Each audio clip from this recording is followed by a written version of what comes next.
Splatoon 2. I honestly feel like this game doesn't get the attention it deserves, and what makes it even weirder is this thing has sold over 10 million copies. But when people talk about the greatest Switch games like Smash Bros. And Breath of the Wild, they tend to overlook this one.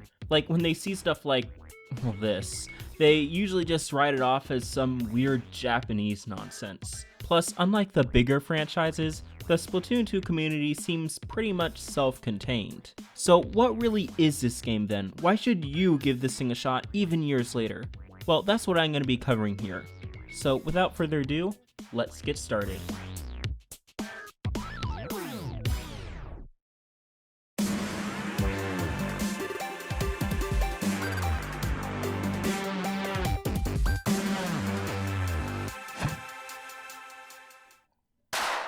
Hey there, I'm Kardino, and have you ever had that feeling where 10 million people own a copy of Splatoon 2 but you only know one other person who ever bought it? I sure do. Anyway, on a completely different note, a lot of people seem to look at this game as some kids game with its bright colors and abundance of weird J-pop music, but I view it as something more than that. I mean, it's good enough that I've managed to put way more hours on this thing than anything else on my Switch, and most other stuff on other consoles too. But enough about my murderous tendencies. In this video, I'll be taking a thorough look at this game to see what makes it quite so tentacular. Get it? Because there's squids and they... Okay, whatever, let's just move on. Also, as a PSA, I'll be covering some spoilers here, so keep an eye out for the spoiler warnings I'll drop in with some timestamps. Okay, so first of all, a little backstory. In a post-apocalyptic world flooded due to global warming, sea life has now evolved to the point where they can transform into humans at will, even to the point where they've lost their ability to swim in anything other than their lifeblood, aka ink. This game takes place 2 years after the first game, but all you need to know is there are two dominant species at this point. The Octarians, which evolved from, well, octopi, and the Inklings, which evolved from squids. These two species don't really like each other much, so they're constantly getting into skirmishes, which eventually turned into casual sports in Inkling society. That's basically all you need to know going in, although you can dig deeper if you want. Anyway, the main mode of this game is Turf War. If you've ever heard of this game, this is a mode you've probably heard about. Basically, 2 teams of 4 battle over a randomly selected map for 3 minutes, before the side that holds the most turf wins. This mode is surprisingly deep. First of all, it's really accessible to new players because anyone can shoot at the ground. It doesn't focus on kills, it doesn't focus on targeting anything, it's just shoot the floor until the timer hits 0. You can use guns, paint rollers, freaking washing machines. Beyond the simple layer though, there's even more you'll discover as you become more skilled at the game. Even if kills, or splats, don't add to your score or anything, that does mean that the other team is down by one more person for a little, which makes it much easier for your group to gain an advantage. Furthermore, there really is a risk-reward situation about covering enemy ink with your own. See, as a squid, you can swim in your own ink to hide, which is actually really helpful because compared to some other team games, your health is actually pretty low. The most you'll be able to take at a time is 5 hits from a weak attack, or as few as 1 hit from a strong one. So this feature is really useful for, you know, not dying. But when you're in enemy territory, you're not safe. There's no sneaking around here, and you have to either be quick with your reflexes or hope that the enemy doesn't see you. It really is their turf, meaning that the more you claim as your own, the better. Overall, this is a really solid mode that's both accessible and complex. Sure, you get connection issues every now and then, but even then, I'd say a max of 5 to 10% of my matches actually finish prematurely. But it's not even over. Once you get good enough, you can enter into ranked modes. These are where the big boys come to play, and the modes here are much more complex. There's nothing quite like seeing a team full of Japanese names you can't read and feeling a warm liquid coating the inside of your pants. This ranking system is brutal, especially once you get up to the S tiers. You'll basically need a minimum 3-to-1 win ratio, or you're not going anywhere but backwards. There are a few different modes here. As an example, let's look at Splat Zones. Think Turf War, but 10 times more intense.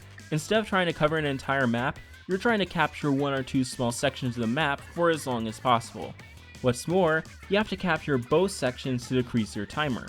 Whoever has the smallest amount of time at the end of the game wins. Alternatively, if one team gets their timer down to 0, then they win by KO. KO is the best way to increase your rank, end the round early, and make the losing team hate their lives that much more. Aside from Splat Zones, we have Rainmaker, Tower Control, and Clam Blitz. The first two are pretty similar, being variations of carry something to the other team's base. However, the last mode, Clam Blitz, is the mode everyone hates, mostly because they're bad at it. To be fair though, it is a pretty difficult mode, especially when you're paired with randoms you can't voice chat with. Nintendo Switch Online. This mode requires you to build footballs, or super clams, and bring them back to the enemy basket.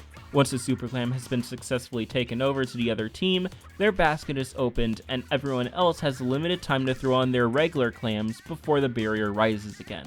Now, like I said, the main issue people have with this mode is that a game like this really needs a mutual understanding between teammates. It's usually hard to coordinate a group attack as opposed to something like Tower Control, and usually it just boils down to everyone being at the right place at the right time. Really, this mode is best suited for a league. Hey, speaking of which, league matches are a thing too. These are basically ranked matches where you play and voice chat with whomever you'd like. Unfortunately though, I haven't had too much experience with this mode myself because nobody in a 50-mile radius even knows about this game. From what I have experienced though, the system is pretty solid, minus the voice chat of course. But it's not even over. If you can't get enough of these things, you have two other options for playing with friends. You have the private battle feature, which is exactly what it sounds like, plus the option that nobody uses. Now, why would nobody use this mode? Well, let me explain how this thing works. Let's say you want to join a match with someone. If you use this feature, the game will make sure you two are in the same lobby. What it doesn't allow you to do, however, is voice chat or even be guaranteed to be on the same team. So what's the point of this feature exactly? Nah, the real system everybody uses is the private battles. You can invite up to 9 people, set a custom mode and map, and enjoy virtually limitless matches with whomever you'd please. And what's more, you can even host special events if you really want something special. So those were the 5 main modes of the game. Ultimately, aside from the connection issues, this mode is generally a blast to play, and it's really fun to try to get better even several years later. But it gets even deeper than that. If you really want to up your game, you can get specialized gear. Gear consists of a set of shoes, a shirt, and headwear. You can customize these matchings any way you'd like, and each piece comes with a base ability modifier. Plus, you can add your own specializations. To do this though, you'll need some serious money, so don't expect to get these custom pieces of gear fast. When you do finish the perfect fit for your playstyle though, it's extremely satisfying. For example, my set allows me to have maximum stealth even when swimming at max speed, allows me to teleport to any teammate and immediately dodge incoming fire, increases weapon ammo efficiency, plus grants enemy ink resistance. It's a really powerful set that allows me to play exactly to my style. Up close, personal, and most often dead. My teammates love me. I always love it when Nintendo includes systems like these into their games instead of just making coins an arbitrary score counter. Another thing I love about this game is basically like a living world. So any games or other modes you do canonically happen in the Splatoon timeline, until the next game is released at least. It's why they have the live news reports every couple hours, and it's also why the Splatfests are such a big deal. Splatfests are, or were, in-game events that synced with real-world time. It'd basically be a weekend of nothing but turf wars where you just fight over the stupidest crap, like whether ketchup or mayo is superior. The correct answer is mayo, by the way. Now, officially, the Splatfests are no longer happening, but seeing as Nintendo just randomly dropped one out of the blue recently, there's no saying whether these things are truly dead yet. Further adding to the living world concept, you can log in at any time using the online app to check your stats, view your battle history, and order exclusive gear. It's basically the only reason I still have this thing on my phone. Unfortunately, everything happening in real time has a side effect that a lot of people aren't a fan of. When you log on, you get a news report where the game tells you which modes are available right now and on which map, with the exception of Turf War, which is always available. This means that if you want to play nothing but Tower Control today, you'd better hope that that's what the current rotation is on. I actually had this problem when recording footage for this video. See, I wanted to record most of the main modes on a Sunday evening, but it just so happened that Rainmaker wasn't planned for Sunday evening, so I had to wait till Monday evening just to play the mode I wanted. Now, to be fair, you can see the upcoming schedule from the app, but I shouldn't have to plan my entire life around a specific mode. As much as a seemingly arbitrary restriction as it is though, I can kinda see their reasoning with this, however stupid it may be. Either way, all these modes combined, despite the stupid schedule system, are a blast, and I still play them 3 years later. And I haven't even covered the maps yet! They cover tons of different locations like a gym, a skate park, a video game development office, and more. In fact, there are over 20 of these things if you include the shifty stations, which are special maps themed around a specific gimmick. I love the variety here. It means everyone has a set of maps they prefer, which may even vary between modes. But it's not even over! As a side mode, you also get Salmon Run. This is what really sets Splatoon 2 apart as far as multiplayer is concerned. You and 3 others are dropped off on an island in the middle of nowhere and have to survive 3 waves of enemies come to attack you. As you defeat them, you'll collect power eggs, which you need a certain number of by the end of each round. See, the whole premise of this is you're working for a really shady guy called Mr. Grizz. You never actually see him, but he's always talking about these eggs you're collecting, and he's using them for some unknown purpose. I suspect this business is a front for the mafia or something, but oh well. I mean, it's your fault for bringing your babies to the battlefield. All jokes aside, it's an excellent zombie survival type mode, and is definitely a nice change of pace, especially if you're a fan of more co-op style gameplay. And this mode can get really intense too. If you see a fallen teammate, you'd better revive them, because if all of you die or the egg quota isn't reached, you fail the entire shift. And as you get more experienced, the hordes of enemies get tougher and tougher. But the rewards come faster too, so it's really good as far as scaling goes. So yeah, as far as this mode is concerned, it's a really nice addition to an already fantastic multiplayer game. But it's not even over! I've only covered the multiplayer modes. Also included in this game is a single player campaign. It's pretty good. Now, to anyone who wants to get into this game, this story mode acts as a really good fleshed out tutorial for some basic weapons. In fact, even if they make you practice with a certain combo for the first time through a level, you can go back and replay it with anything you want. But in order to explain what you'll be doing, it's time for another history lesson. In Inkopolis, pop music is at the center of everything, and it just so happens that there's a pair of squid sisters called Callie and Marie, who are some of, if not the most popular musical singers in the city. They actually may be cousins, but I'm not sure because the game kinda switches between the two. However, one of them, named Callie, has gone missing along with the city's main source of power. So what you need to do is team up with Marie, the other sister, to find out what happens. I love Nintendo. They even make an official story about what happened in between games. It reads like a fanfic, but hey, when is the last time you saw Nintendo giving us so much lore to a single series? If you're interested in the story, by the way, it's on the website. Anyway, I'm getting off topic here, so let's move on. Now, as someone who's 600 hours into this game, this campaign is pretty easy to the point where I got a little bored halfway through. But to the game's credit, I do remember being entertained when I first played through this thing. If there is something I'd like to legitimately complain about, it's a surprising lack of levels. This campaign is short, like less than 25 levels short. That being said, completionists will have a blast, because each level has 2 secret items in it, one of which gives you additional lore that you probably don't know about. I personally didn't have the patience to complete it, but from what I did find on my first sweep, it's all pretty cool. Also, I love how whenever you go snooping for one of these things, Marie will make some sort of snarky comment about it. But anyway, eventually reach the boss, and it's surprisingly easy. Basically, Callie's been kidnapped by DJ Octavio, who's the leader and musical producer for the Octarian race. And he's using a power source, along with a brainwashed Callie, to drop some beats for his kingdom. Those poor souls. So you're fighting this guy until Marie comes in and she's all like,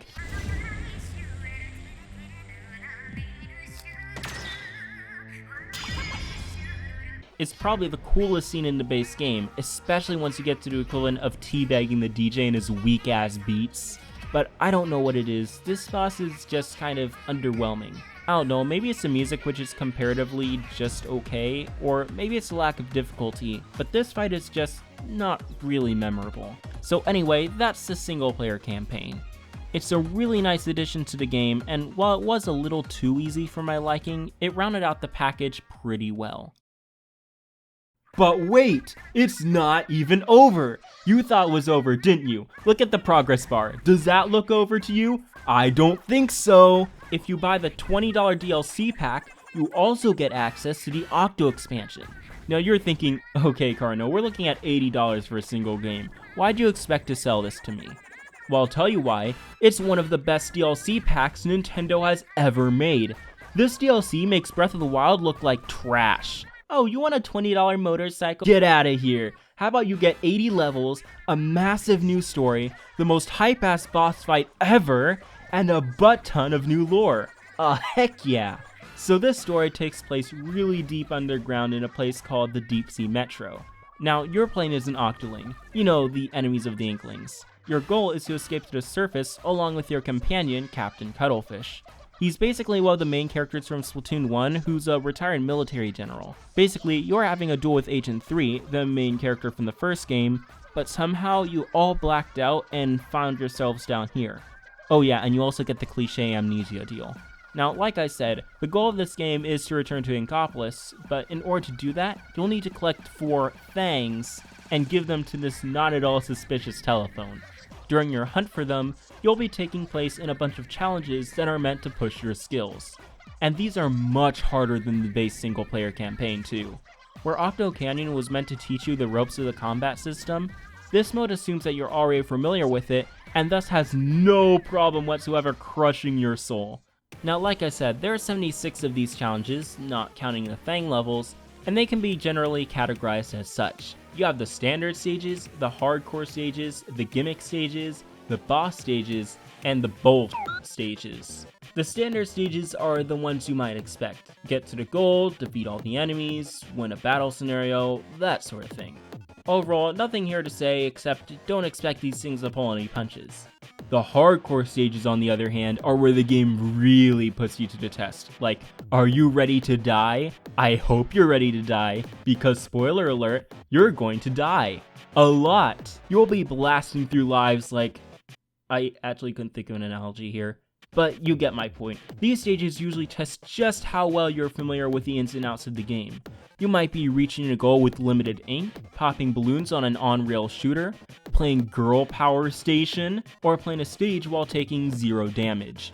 The gimmick stages are next and probably take up 40% of the campaign and are generally pretty fun. It usually takes a specific concept, evolves it through multiple scenarios, before finally putting you through a final test.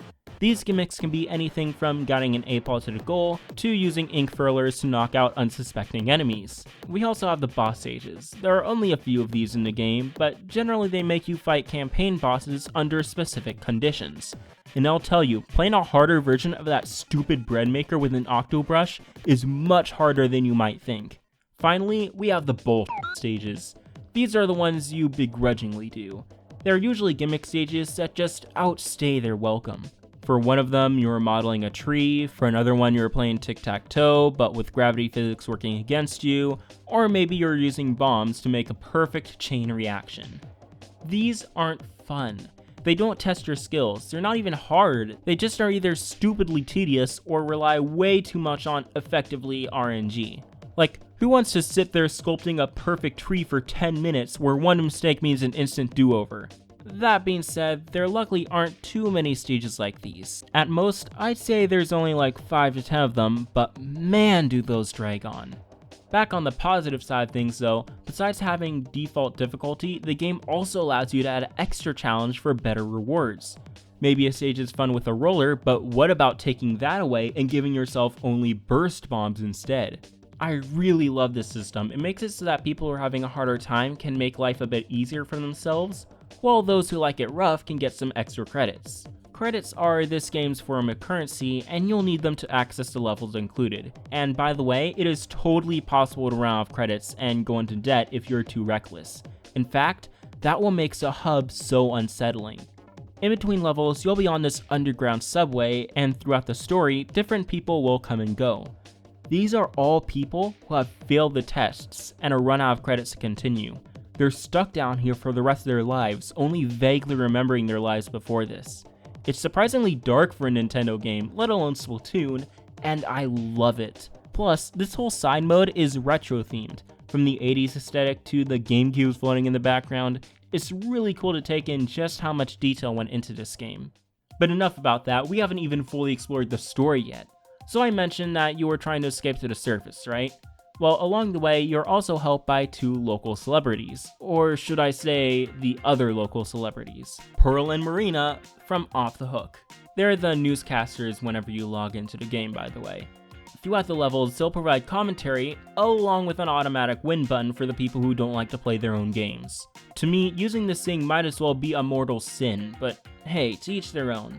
In between levels, you can also read different chat logs between the 3 companion characters, and they do a really good job at fleshing out the characters. Heck, this game handles the issue of racism in a pretty responsible way, even if it's one of the more subtle tones. So you've completed all the levels and gone the 4 things. You take them to the phone, but say it with me now, it's not even over. And once you know it, he's actually the bad guy. As if that wasn't obvious from the start. So anyway, the next part has you going through a multi-phase escape sequence in order to escape the facility that's held you against your will. The level design is solid, the music is killer, and it even features a mini-boss with a brainwashed Agent 3. But once you beat them, you finally make it to the surface. But it's not even over! You know that phone from earlier? It was actually one of the last inventions made by humankind, designed to pass on all human intelligence to the next suitable race. But this phone has decided that Inklings aren't worthy, so he's gathering data, through your tests might I add, to create in their eyes the perfect species. With that lore dump out of the way, he begins charging a laser headed straight toward Inkopolis. So the final battle is to cover the entire statue within 3 minutes before the world is destroyed. See, DJ Octavio was just some jackass with poor taste in music. But here, this is how you do a boss. So you're inking the statue and the music starts playing as a modified version of the main theme, and this whole battle is getting super intense. But then, the phone's like, you know what? I'm gonna fire that laser now. But then Pearl's like,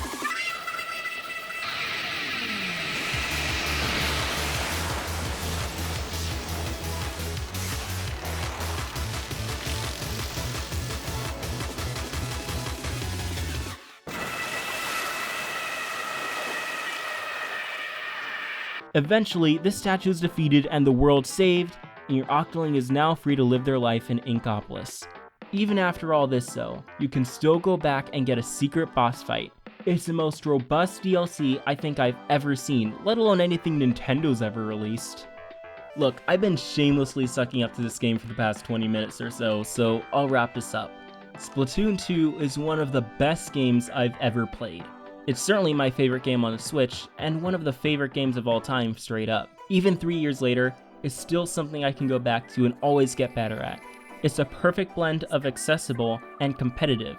And not only are the base modes robust, but the DLC adds a challenge to new and old fans alike, while also being big enough to be some of the best value I've ever seen. Sure, this thing isn't cheap. Even 3 years later, it's still $80. But even then, I feel like I've gotten way more out of this game, and will continue to get more as time goes on, than even something like Mario Odyssey. It's so much more than just tentacle kids and J-pop, and like I said at the beginning, I think it doesn't get enough credit as it deserves. Sure, it may not be as revolutionary as Breath of the Wild, or have a character roster like Smash, but it's still fun, and at the end of the day, that's good enough for me. I don't know where the series will go in the future, but I can't wait to find out. In the meantime, however, thanks for watching, and I'll see you in the next video.